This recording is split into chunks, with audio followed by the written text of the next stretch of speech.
What is going on, everybody? Welcome back to Lazy MMA, the best place for MMA picks on YouTube. This week, Allen versus Costa takes place this weekend at the Apex, and I'm going to be going through the entire card, starting with the early prelims and ending with the main event, giving you my picks, predictions, and bets. Listen, before I get into this card, I do have some really exciting news. Tomorrow at 2 p.m., I have an interview with the man himself, Johnny Vasquez. If you do not know who that is, a few months ago, he took on Farid Basra, where he gave us an absolute scrap on short notice. You know, he came out there and he weathered an early storm, and he came out there in the second and looked great. You know, I really look forward to that interview. I got some funny questions for you guys, and look forward to that. Give me a week to edit the video and get that out, and it's one for the boys, man. I am super hyped up. I am super privileged, and I am ready to make Lazy MMA the best channel on YouTube, boys. Let's stop fucking around. Anyways, let's get into this fight card. We're starting off with the early prelim opener of Shanna Bannon taking on Nicole Cagliari. Shanna Bannon is coming off that loss against Sam Hughes, and Sam Hughes is all right, you know, even though she has a really weird record. She's put together some wins, so you can't really disrespect that loss, because before that, she won against Pooja Tomar, the second Indian fighter ever. And before that, Alice Ardelin, who is fighting later on this card, which was a split decision. Great win. On the side of Nicola Cagliari, she's coming off a loss against Carly Judice by KO. And before that, Ernesta Carietti. Listen, Shanna Bannon has really good Muay Thai. Shanna Bannon has a really good clinch game. Shanna Bannon has a really good reach management. But Shanna Bannon has no jiu-jitsu whatsoever. If you can implement the grappling against Shanna Bannon, you are likely to win fights. But Nicole Cagliari, she doesn't have the greatest grappling. You know, she has some grappling. Her boxing is all right, but she doesn't really possess a lot of tools. You know, I think she's pretty simple. I think she's pretty straightforward. I think her record reflects her ability to win some, lose some, and I think that if she's not able to weigh in the grappling here, Shanna Bannon's probably going to win this fight. And I think she's going to win this fight comfortably by piecing her up a little bit with the clinch knees. You know, Nicole Cagliari is the minus 180 here because of that grappling deficiency I mentioned, but I think that it's not really anything too crazy that's going to change up this fight too much. So I'm going to go with Shanna Bannon. I'm going to go with her by split decision 29-28, just because I think the damage is going to be way more than the grappling, because Cagliari doesn't do much with the grappling, you know? Now let's move on to the next fight of the night. We do have Daniel Perez taking on Luis Gurule. Daniel Perez, man, he's been around forever. Luis Gurule, man, he's not been around forever, but I'm surprised he's still here. You know, Luis Gurule came in on the contenders here on short notice, put together a great win, and people were looking forward to this guy's UFC debut, but since then, man, things haven't looked the best for him. He got KO'd by Ode Osborne, he lost a UD to Jesus Aguilar, and he also lost to Alden Correa recently, and before that, you know, Luis Gurule, he's got really good wrestling. He's got really good string together boxing. He chops out that lead leg every now and then. And people were hyped on him, but he's really been a letdown, unfortunately. But on the side of Daniel Perez, man, he's been around forever. He wins some, he loses some. He's a real scrapper. You know, he's coming off that loss against Andre Lima by sub, which is fair. Before that, he won against Victor Altramo, who is no longer in the UFC. And before that, he lost against Rafael by sub. See, Daniel Perez also lacks a grappling component.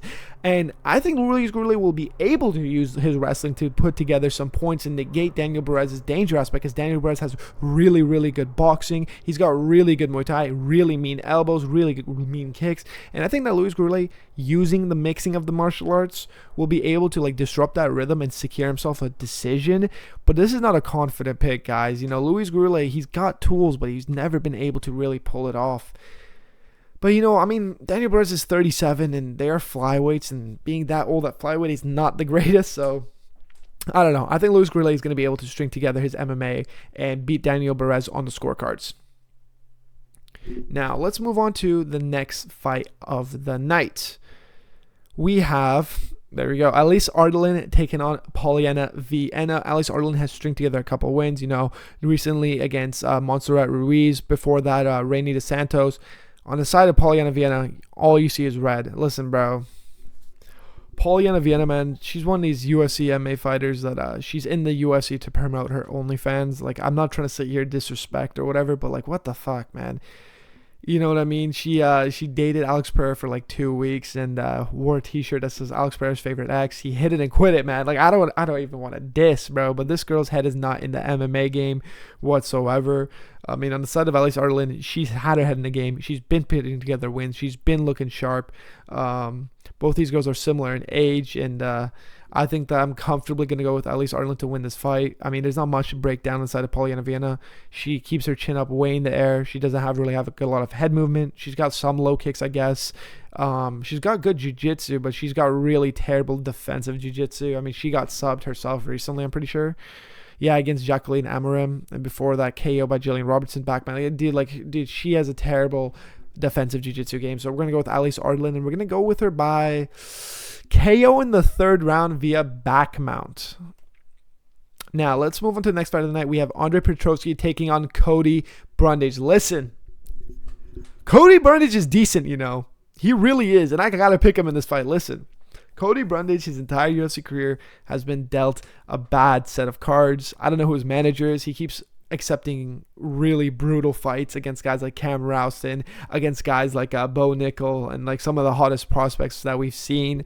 You know, but the thing is, Cody Brundage, let's talk about his background. This guy is a former Division I wrestler.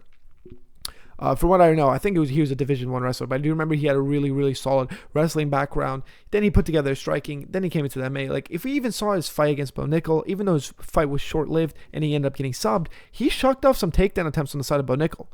And even on the side of Rouston, he was the one that was pressuring up Rouston against the cage, and he was having positional dominance. On the side of Andre Petroski, I just don't think he has the it factor to beat a guy like Cody Brundage. Cody Brundage, you know, he cuts up easy. If you're able to pour it on him, you're able to beat him. But Andre Petroski, man, he has string together boxing, but they're not heavy-handed fists. He doesn't really chop at that leg that much, but he throws it out there every now and then. What he likes to do is take you to the ground, smother you, lay down ground and pound every now and then to keep you on the ground from discouraging to get up, not throw up a lot of sub attempts, and win himself decisions. But Cody Brundage, I think he's going to have too much fucking dog in him to lose to Andre Petroski. You know what I mean? I think that he's going to be able to chuck off the attempts, force Petroski to be on his feet. And Petroski also is another guy who has zero head movement. And he doesn't move laterally whatsoever. He moves horizontally or vertically or whatever the fuck you want to say. He just moves forward, plods forward. He doesn't have a lot of bounce in his feet. He doesn't change up angles really well. And Brundage has really mean overhand rights. And I think that he's going to be able to land one on Petroski and fucking chin him. So we're going to go with Cody Brundage to give us an upset on the night, which is kind of shocking, dude. I don't know. I'm going to get a lot of flack for that. Now, let's move up the card. We have Jacqueline Cavalcanti taking on Ketlin Vieira. Ketlin Vieira is coming off that loss against Norma Dumont by split decision, but before that, she beat Nora Cornell, it was Macy Chiasson. She beat Cornell, or did she lose to Cornell? No, fuck it, whatever. She UD'd Macy Chiasson. She lost to Kayla Harris, which is solid.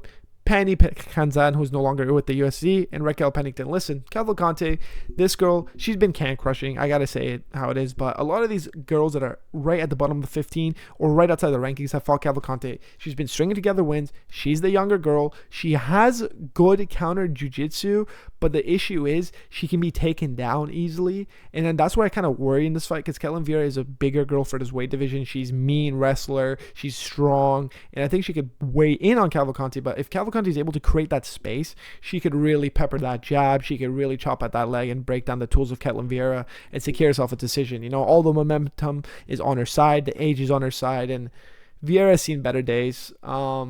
She's been around for a while, but I do think this is Cavalcante time, so I do have to pick her to win a unanimous decision.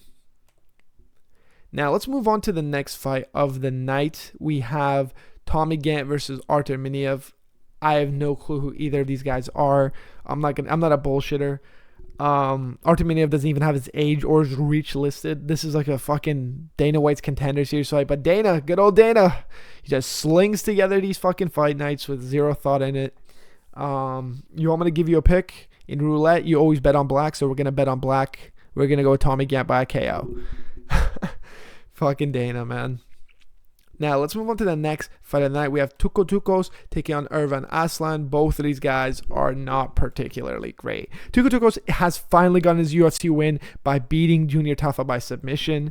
On the side of Irfan Aslan, you see all this red, but look, he's losing to. He's losing to Navajo Sterling. He's losing to Jimmy Crute. He's losing to Ian Kutolabo by split decision. Some people gave it to him. He won against Bogdan Ginenko, who's no longer, he was never even in the UFC. Listen, I'm scrambling. I'm talking too much. Tuco Tucos is not a particularly impressive guy. He's a really good MMA fighter, as in, like, he's got the basics down really well. By basics, I mean, he's a great regional scene level competition, but he doesn't really have the it factor to be in the UFC. And neither is even Urslan, but even Urslan does have really good counter wrestling, and he's got really, really mean hands, dude. This guy likes to batter his opponents, and Tuco Tucos, he's been on the side of batterings before, and he doesn't really respond well to shots. And I think that if even Urslan is able to keep Tuco Tucos off of him, using his range and using his mean boxing, I think he's going to be able to finish Tuco Tucos in the third round. So we're going to go with Ivan Urslan to win this fight. Now, let's move on to the next fight of the night. We got Nikolai Veterdenikov taking on Chaos Williams. You know, Nikolai is just one of those guys, man. He's 36 and he's just now coming into his prime. You know, he's got a win over the fucking 5-division champion, the great Nico Price. He just beat Nico. Who does that to Nico Price? Because Nikolai Veterdenikov, he ran over him. But before that, he lost to Punalane Seriano. And before that, he lost to... Oh, so he has a win over Francisco Prado. If my mouse would respond to me, yeah, Francisco Prado. On the side of Chaos Williams, you know, this guy's been around the welterweight division for a long time, and he's got really mean boxing. He's got heavy hands. He's really springy, but, you know, he's not a really well put together MMA fighter. If you're able to utilize your grappling and mix up the martial arts and really weigh on him, his grappling is not the best. His cardio is not the best, and even in his last fight against Andreas Gustafsson, it really was prime example of that. And before that, he got subbed by Gabriel Bonfim, but he does have a great win over Charleston Harris, which you should go check out. And a split over Rolando Bedoya, which didn't age super well, and a split against Randy Brown, which he lost. I go with Nikolai Veterdenikov in this fight, but it's not very confident. This really is going to be a 15-minute, 3-round boxing match. No, sorry, not boxing match, kickboxing match. But I think that Chaos Williams, he really is befitting of that name because he is Chaos. And I think that he might overpressure Nikolai. And Nikolai could just land a really mean shot. You know, Nikolai does have really good precision, if not power. And I think Chaos is ripe to get that chin taken. But age factors in, and age says Chaos, but I think Nikolai has grown into his own a little bit. And I think that since grappling doesn't matter, Nikolai's the bigger man. He's the stronger man. He's the more accurate man. So we're going to go with Nikolai to win this fight. Now, next fight then, we have the opening main card fight of Timmy Kwama versus Brendan Sopaj. I'm going with another upset. I'm going with Timmy Kwama to win this fight. Listen, both these guys are young bucks. Both these guys have a lot of hype. But on the side of Brendan Sopaj, particularly, he has a lot of hype because he's an Albanian and he lives in Sweden. He's an Albanian dude. He came in with a lot of hype. Short notice, he fought Vinicius Oliveira and he got flying kneed, murdered. He got murdered, KO'd, cold, dead. You should go check that out. Fucking sick.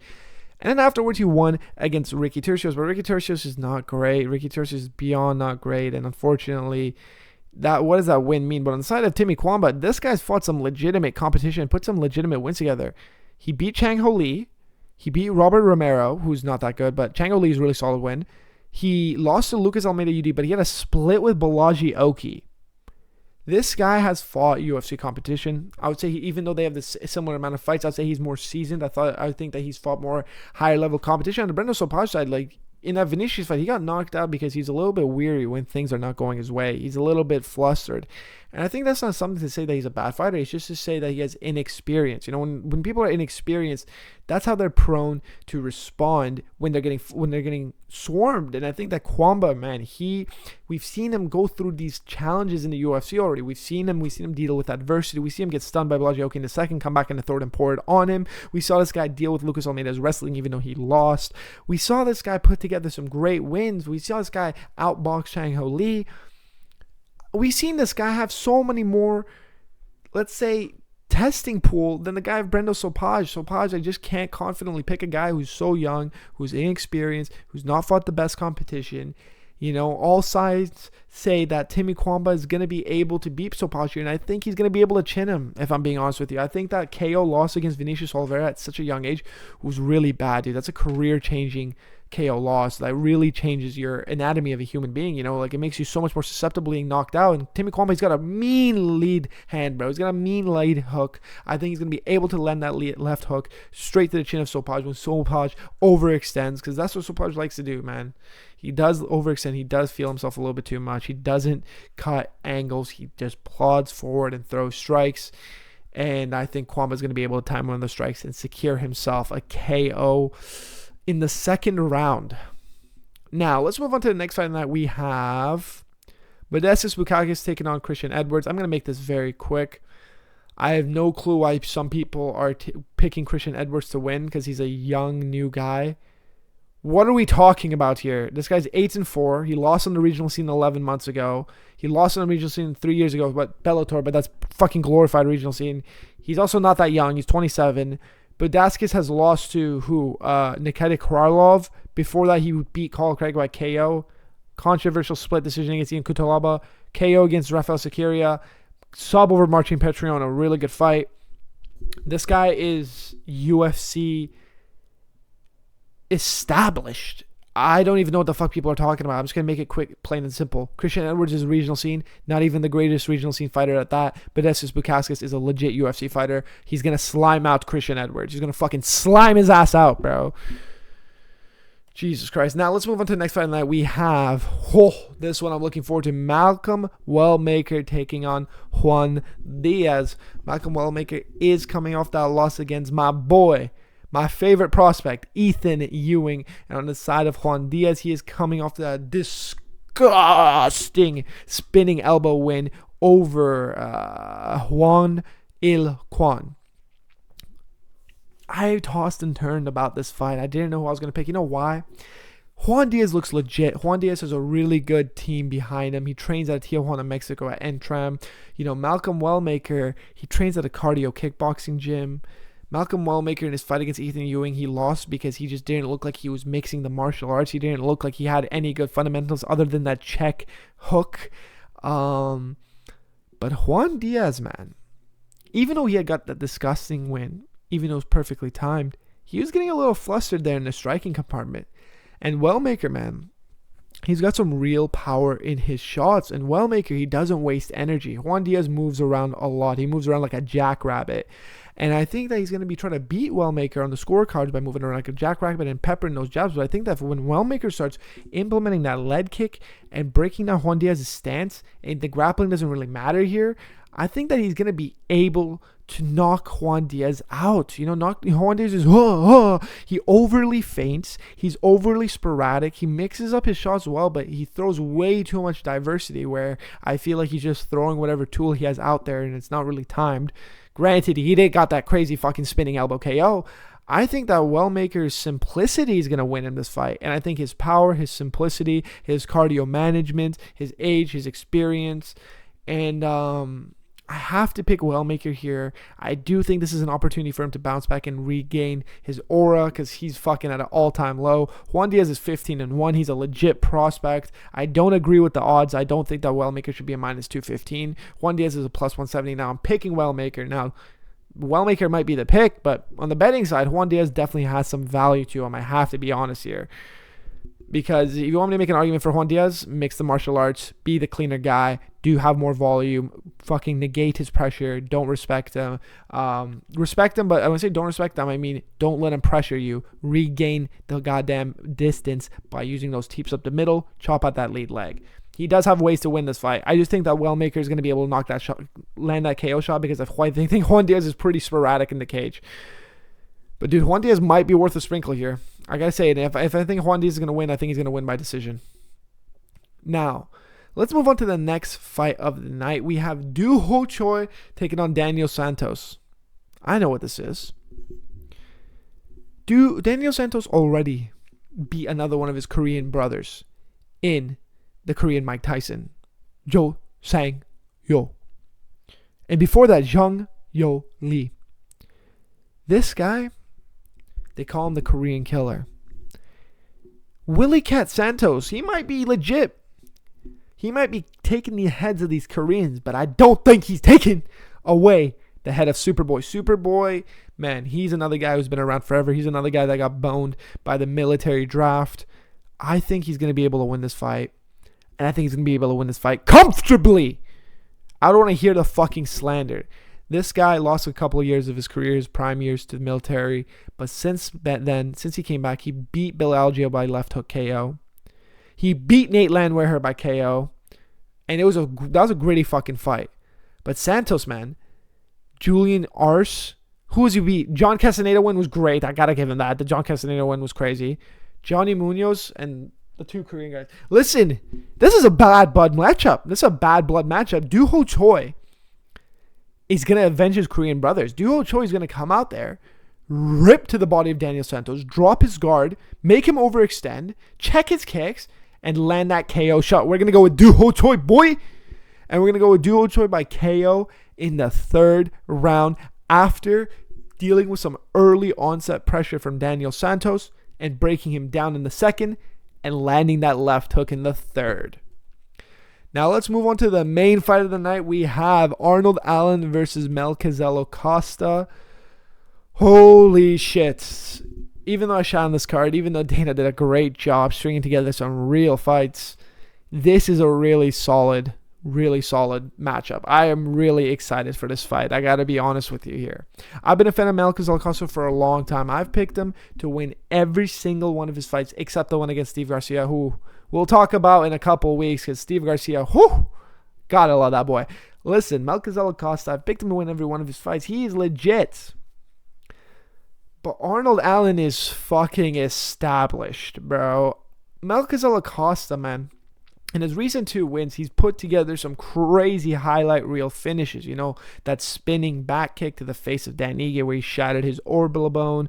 And who else? I think he saw a head kick KO over Morgan Charrier.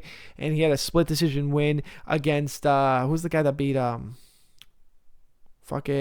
C-Rod, the guy who beat, the guy who beat Chihuahuas. Listen, Melquizaelo Costa, I picked him to beat everyone, but here's the thing. Even though he put together 2 finishes now, he's not a guy who particularly gets finishes. And when he doesn't get finishes, he doesn't look particularly great. You know, that fight he had against C-Rod was not the greatest. You know, he's really low output. He's really low, slow, and controlled. He himself doesn't respond well to shots, in my personal opinion. He's got really good jiu-jitsu, but not really good entries on the takedowns. But on the side of Arnold Allen, man, this guy's been around forever, dude. This guy lost a 5-round decision to Max Holloway in Max Holloway's featherweight prime. When Max Holloway, dude, when he gets you to the later rounds, he always has you in trouble. But Arnold Allen really poured it on Max Holloway in the 5th. Arnold Allen just lost a hard-fought decision against John Silva. And John Silva is legit, guys. He's a fucking generational talent, you know. And I'm going to get the fucking Diego Lopez supporters who I've also loved Diego Lopez, but I know that I'm going to get those guys talking shit in the comments. But the fact of the matter is, Diego was in a little bit of trouble there up until that spinning elbow, you know. I really think he's a generational talent. And before that, his loss against Evloev, too, I think he arguably could have won that fight. And he has a win over Giga Chikadze. He beat Calvin Kattar. He's just been, I won't even say dealt a bad set of cards, because even in his losses, he looks great. And Melquizaelo Costa, if he doesn't get those finish against his opponents, he doesn't look particularly impressive. And Arnold Allen is a really hard guy to finish because he's never been finished as far as I know. He is a decision guy himself. And I want to go out on a limb here, and I want to say he gets a finish himself in the 4th or 5th round, you know. I think that Arnold Allen, Melquizaelo doesn't really have much for him. I think that if Melquizaelo gets that lead leg chopped up, because that's been a really good recent tool of his. If he gets it chopped up, his boxing isn't particularly great. His head movement is really atrocious. He keeps his head on a swivel. His entry on his takedowns are not great. His cardio hasn't been really tested yet, but Arnold Allen's cardio has been tested over and over and over again. We know how he's going to fare in the 5th round, but Melquizaelo Costa, we don't. And earlier in his career, he had, I want to say cardio problems, but even in that fight against Julian Erosa, he looked like he faded in the 3rd, but Arnold Allen is dangerous throughout the entirety of the fight, no matter the round, you know, and I just don't think that Melquizaelo Costa really has the speed, the coordination, and the ability to get Arnold Allen respect other than that one big shot. And all those shots that he did get were just perfect, and I don't think he's going to get a perfect shot against Allen. And even then, Arnold Allen's the type of guy to fucking eat those shots, man. And on top of that, Melquizaelo Costa, in those matchups, in those knockout wins, he was the guy pushing the gas. But Arnold Allen doesn't allow people to push the gas on him. He likes to have the center of the octagon. He's a Muay Thai-esque strider. And when he likes to, if Melchizedek Costa also locks in on those grappling attempts, Arnold Allen has a disgusting clinch game. Elbows, knees, ripping to the body, sweeps. He's disgusting, man. Close range or from distance, Arnold Allen is going to be all over Costa. And I think he's going to be pushing Costa up against the cage, breaking him down, and finding himself a finish in the later rounds. But I wouldn't be upset if Costa wins because I'm a big fan of Costa. But I just don't think he is going to be able to beat Arnold Allen. Now, that has been my full card picks and predictions. I hope you guys enjoyed. Please let me know down below who you have in the main event. Please like and comment. Leave a subscribe if you're new because a bunch of you guys aren't even subscribed. And come on. Lazy MMA, lazy analysis, serious results. I'll catch you in the next one.